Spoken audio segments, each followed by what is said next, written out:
Hello नमस्ते। आज चाहिँ 2081 साल चैत महिनाको शनिबारको दिन हामीहरू चाहिँ सङ्कटा मन्दिरको दर्शन गर्न आएका छौँ। हजुरहरू पनि आउनु होला दर्शन गर्न।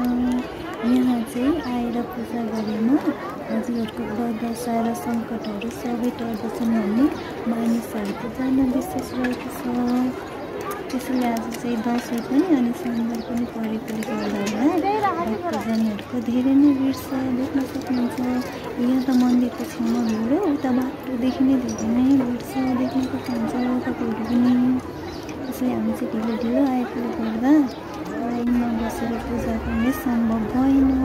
त्यसैले हामीहरूले चाहिँ बाहिरबाट दर्शन गरेर हामीहरू फर्क्यौँ। हजुरहरू पनि आफ्नो व्रतदशा र सङ्कटहरू सबै टोलिस भन्ने चाहनुहुन्छ भने हजुरहरू पनि आउनु होला दर्शन गर्न। स्वस्थ रहनुहोस्। दसैँको धेरै धेरै शुभकामना हजुरहरूलाई। By by.